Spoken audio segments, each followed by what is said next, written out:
বৃদ্ধ বাবা, দাদা ও ভাইপোদের বেধড়ক মারধর, অভিযোগের তীর মেয়ে ও জামাইদের বিরুদ্ধে।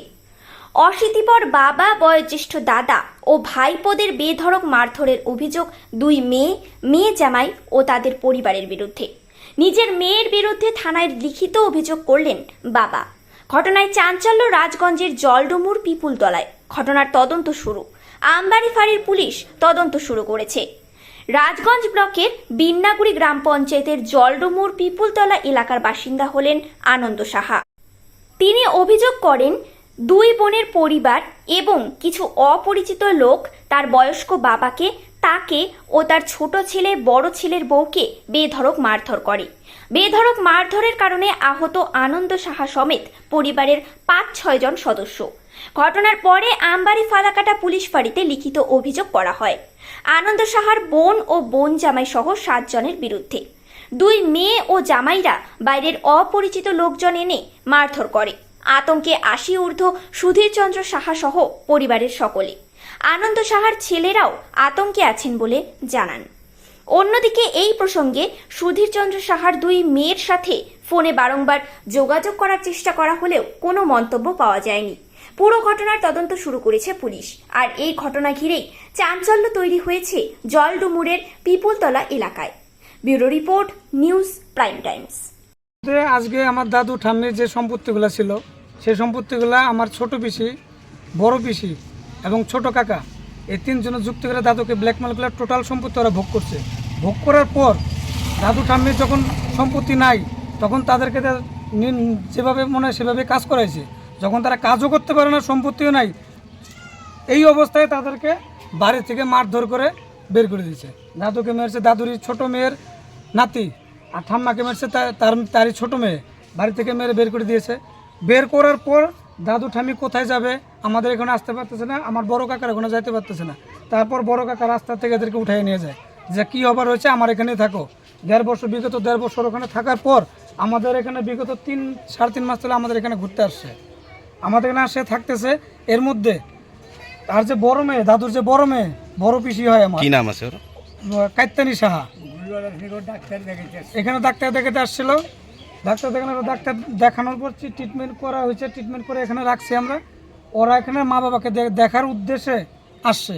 দেখার উদ্দেশ্যে এসে যে তখন বলে যে বাবা তখন বলে যে এখানে কি আসিস, কেন আমাদের বাড়িতে কেন আসিস? দীর্ঘ 20-25 বছর থেকে তোদের সাথে তোদের সাথে কোনো সম্পর্ক নাই, তাহলে হঠাৎ করে কেন তুই আমাদের বাড়িতে আসলি? একটা ভাইয়ের কি হয়, লাস্টে কি হয়? তারপর যখন এই কথা কাটাকাটি হয়, সেই মুহূর্তে কেন বড় পিসির যে ছোট ছেলের নাম যে শুভঙ্কর সাহা, সে বলে কেন আসছে দিয়ে কি মারবি এরকম বলে, মানে বাবার উপর খুব মেজাজ দেখায়। ঘর থেকে বেরিয়ে আসে এবং ঘর থেকে বেরিয়ে আসার পর এখানটায় ধস্তাধস্তির মতো শুরু করে দেয় ওই ছেলেটা, এবং ওর মাকে ধাক্কা দিয়ে বাবার কাছে নিয়ে যায়, নে মার, দেখি দে, নে মার, এই কথা বলে। এবং মোবাইল থেকে পকেট থেকে মোবাইল বেরকে ভিডিও করবে, মানে দেখাবে যে ওর মাকে আমার বাবা মারতেছে। এই অবস্থায় বাবা যখন আরও উত্তেজিত হয়, আগে আসে, সেই মুহূর্তে ওর মার হাতে জুতা নিয়ে বাবাকে মারতে যায়, এবং সেই মুহূর্তে বাবা 2টা থাপড় মারে। থাপড় মারার পর ওরা চলে যায়। আমি ওদেরকে বুঝেছি, যা হবার হয়েছে তোমরা চলে যাও, ঝামেলা করো না, চলে যাও। চলে গেছে, বেশ ভালো কথা। বলাই সাহা কতজন সব মিলে? আনুমানিক 15 থেকে 17 জন লোক অ্যাটাক করে বাড়িতে এসে অ্যাটাক করে। দাদুর সঙ্গে কথাবার্তা বলতে বলতে এখানে উত্তেজিত হয়। বাবা 2টা কথা বলতে আসার সঙ্গে সঙ্গে বাবা কিন্তু টেনে এসে বের করার পর বাবাকে মারধর করে, এবং বাবাকে মারধর করার সঙ্গে সঙ্গে যখন বের হয়ে আমার বউ বাঁচাতে আসে এবং কাকা বাঁচাতে আসে, যখনই আসে তখন ওরা এক এক করে ধরে আর এক এক করে পিটায়, ভাইকে। কয়জন সব মিলে ওরা 4-5 জন। আমার বউকে 2 জন মহিলা এবং 3 জন পুরুষ আমার বউকে মার দিছে। সব মিলে তোমাদের বাড়িতে কতজন আহত? আমাদের টোটাল আহত হয়েছে 5 জন। পুলিশে আমরা দ্বারস্থ হয়েছি। পুলিশ আসছিল, দেখে গেছে, এবং আমরা এফআইআর জমা করেছি। আমবাড়ি থানায় এফআইআর জমা করেছি। এখন কি আতঙ্কে আছেন? এখন আমরা প্রচন্ড আতঙ্কে আছি। বাড়ি থেকে বেরোতে গেলে মনে হয় যে কে কখন আবার হয়তো মারবে। কি চাইছেন এখন? আমরা চাইছি যে এর একটা সুরাহা হোক, এবং যারা দোষী তাদের উপযুক্ত শাস্তি যেন তারা পায়। কি নাম আছে আপনার? আমার নাম অনুকূল সাহা। পারতেছি দোকানপাট করতে, না পারতেছি মার্কেট কোনো জায়গায় ঘুরতে। কি দিয়ে আঘাত করেছিল? আমার আঘাত করেছে যত সম্ভব আমি ভাবছি যে বাটাম দিয়ে, কিন্তু যখন নাকি আমি ওই ডাক্তার ওখানে যে ব্যান্ডেজ করতে যাই তখন ড্রেসিং করার সময় উনি ওই ডাক্তারবাবু বলতেছে যে এটা বাটামের তো দাগ মনে হচ্ছে না, এটা মনে হচ্ছে হয়তো কোনো লোহা বা তার কাটা ডাবানো কোনো একটা অস্ত্র নিয়ে এসে আপনার মাথায় আঘাত করছে, যার জন্য মানে আঘাতটা অন্যরকম বোঝা যাচ্ছে। এই কথাটা যারা আঘাত করেছে তারা কি হয় আপনার? আমার বোন জামাই, ভাগনা, ভাগ্নি, বোন, আরও সবাই আত্মীয়-স্বজন? সবাই আত্মীয়-স্বজন। সবাই আত্মীয় সহ, তার মধ্যে কয়েকজন ছিল তাদেরকে আমি চিনি না, বাইরের থেকে মনে হয় নিয়ে আসছে। আচ্ছা, এখন আমি চাইছি এদের উপযুক্ত বিচার হোক।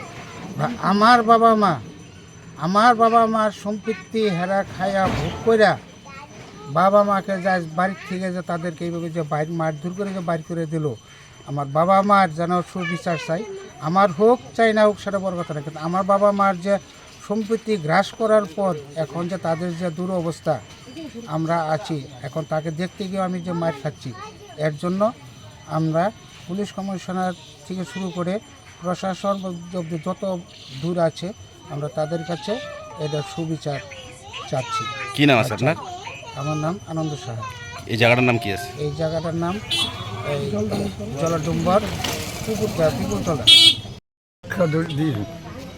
মানে আপনার সম্পত্তি কি হয়েছে?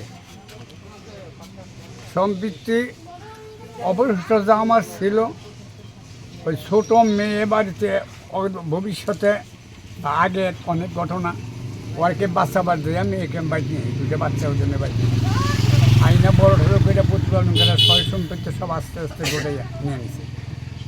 ওই এখন পথে বসে এখন গোটাই দিছে। আমি ছিলাম 1.5 বছর আগে আমাকে দুজনে মারপিট করে বাচ্চা বেরিয়ে দিল।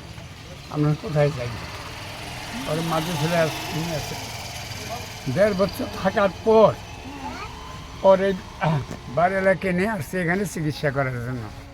আমি নিজেও চিকিৎসা হইতেছি, তারও চিকিৎসা করাইতেছি, এই অবস্থায় দিন কাটাইতেছি। এর মধ্যে হঠাৎ করে মেয়ে নাতি বোন নাতি আসছে, আমি এখানেই বসা। আজ আমাকে চাষ করতেছে, দাদু কী করতেছ? আমি বসে আছি। তোরা কনে যাস? কাল তোমার দেখ পারাইলাম, আমারও দেখ পারাইলি না, মানে ক্যাচ কিছু যে শুরু করবে এই মেজাজটা ছিল। পরের দিন গেছে গা, পরের দিন আমাকে জোট করে আসছে লোকটোক নিয়ে, লোকটুক নিয়ে এখানে যা আছে ছোটো মেয়ে, মেয়ের জামাই, নাতি, ওই বড় মেয়ের নাতি, তাকে নইয়া সবগুলো এখানে বুঝতে। সবাই কি আত্মীয়? এখন চাইছি যে এত দুর্ভিক্ষর ভিতর দেও, আমি এখানে এক চারটে ভাত খাচ্ছি, চিকিৎসা হচ্ছি, তারই ভিতরে দখল দিয়ে ভাব সাপ দেখা যায়, মনে হয় আমার এখানেও খাবার দেবো না, ছেলেগারেও সুখে থাকবার দেবো না, এই যে একটা ভাব, এইটার আমি সুবিচার চাই। এবং সম্পৃক্তিতে সাইডে আসলাম, এখনও তার এখানে আছে, এরম একটা সুবিচার চাই, যাতে ভবিষ্যতে যে কয়েকদিন আছে শান্তিতে খাইয়ে থাকি। কি নাম আপনার? আমার নাম হলো সুধীর চন্দ্র সাহা। বয়স কত হবে আপনার? বয়স ধরে নেই 80, 81, 82। তাহলে কি আতঙ্কে আছেন ওরা যেভাবে আতঙ্ক মানে এমনিতে আতঙ্কে চলি আমি, তাই 11 চিঠি দেখে আমি বিছানা অন্তর বাইরে উঠতে সাহস পাই না।